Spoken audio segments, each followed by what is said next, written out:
उत्तर प्रदेश की 25 बड़ी खबरें। उत्तर प्रदेश के परिवहन इतिहास में एक नया कल अध्ययन जुड़ने जा रहा है। प्रधानमंत्री नरेंद्र मोदी कल मेरठ में देश से पहले एकीकृत rail system metro Namami Bharat का उद्घाटन करेंगे। यह दुनिया का पहला ऐसा प्रोजेक्ट है जहां एक ही पटरी पर मेट्रो ट्रेन और रैपिड रेल नमो भारत दोनों जोड़ेंगी। मेरठ और दक्षिण के मोदीपुरम तक के 21 किलोमीटर लंबे इस कॉरिडोर में कुल 13 स्टेशन बनेंगे।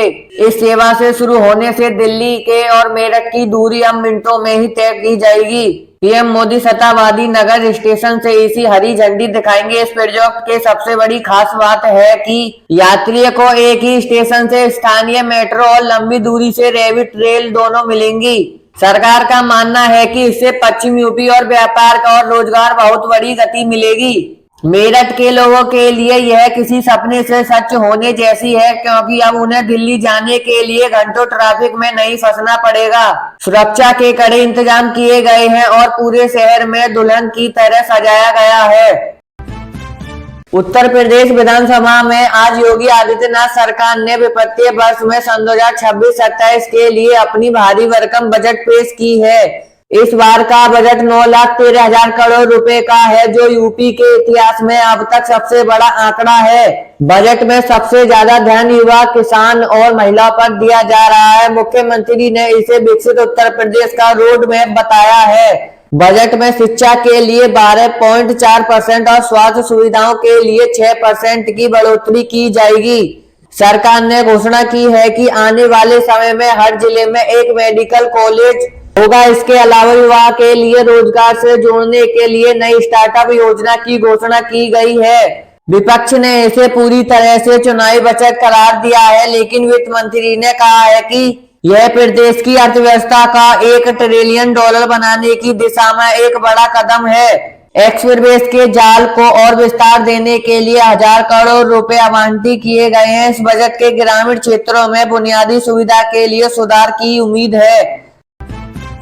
बढ़ती आबादी और शहर के दबाव को देखते हुए उत्तर प्रदेश सरकार ने राज्य में 100 नई हाईटेक टाउनशिप बनाने का फैसला लिया है। मुख्यमंत्री ने सदन में बताया है कि अगले 5 साल में इन टाउनशिप का काम पूरा किया जाएगा। इन नए शहरों में चौड़ी सड़क और 24 घंटे बिजली, पानी, बेहतरीन पार्क और आधुनिक सिस्टम होगा। सरकार ने इसके लिए 144 शहरों का ही प्रस्ताव को पहले से ही हरी झंडी दे दी है। इस योजना का मुख्य उद्देश्य बड़े शहरों में करना है, जैसे लखनऊ, कानपुर और नोएडा में आबादी जैसे बोझ को कम करना है। इन टाउनशिप में गरीबों के लिए रास्ते पर मकान भी बनाए जाएंगे।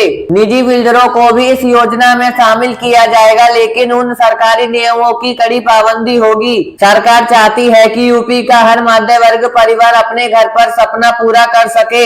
इन शहरों में इस तरह डिजाइन किया जाएगा कि वहाँ प्रदूषण कम से कम हो सके और हरियाली। यह प्रोजेक्ट यूपी के रियल स्टेट सेंटर के लिए संजीवनी साबित हो सकता है।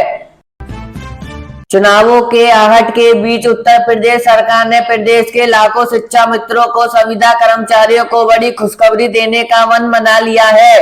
बजट सत्र के दौरान यह संकेत मिलेगा कि शिक्षा मित्रों का मानदेय बढ़कर अब 18,000 रुपए प्रति माह किया जा सकता है। इसके साथ ही आगामी बड़ी कार्यकर्ताओं का आशा बहुओं को मानदेय में सम्मानजनक वृद्धि की घोषणा की गई है। सरकार ने इन कर्मचारियों के लिए 5 लाख रुपए तक का मुफ्त कैशलेस का इलाज अनिवार्य कर दिया है। यह कदम इसलिए अहम है कि क्योंकि लंबे समय में कर्मचारी सड़कों पर आंदोलन कर रहे थे।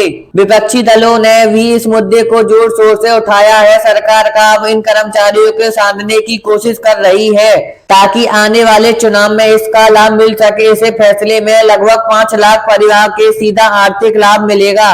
कर्मचारियों ने हालांकि इस पर खुशी जताई है, लेकिन उनकी मांग है कि उन्हें नियमित भी किया जा सके। सरकार का कहना है कि वह धीरे धीरे सभी समस्याओं का समाधान कर रही है।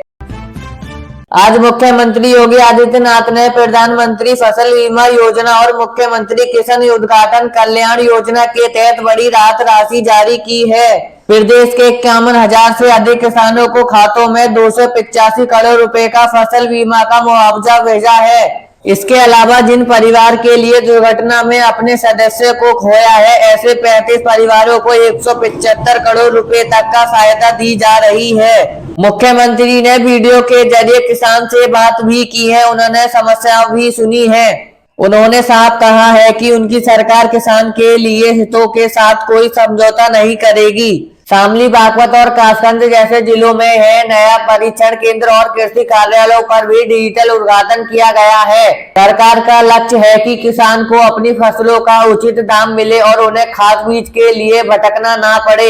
इस योजना के तहत अब किसान को तहसील के चक्कर नहीं लगाने पड़ेंगे, सारा पैसा सीधे खाते में आएगा। इससे बिचौलिया का खेल भी पूरी तरह खत्म हो जाएगा। पूर्व जल के खेल प्रेमियों के लिए आज का एक ऐतिहासिक रहा। उत्तर प्रदेश सरकार ने इंडियन ओयल के बीच गोरखपुर में एक भव्य अंतर्राष्ट्रीय क्रिकेट स्टेडियम बनाने का समझौता हुआ है। यह स्टेडियम न केवल गोरखपुर बल्कि पूर्वी उत्तर प्रदेश और बिहार के सीमावर्ती इलाकों के लिए बड़ा खेल केंद्र बनेगा।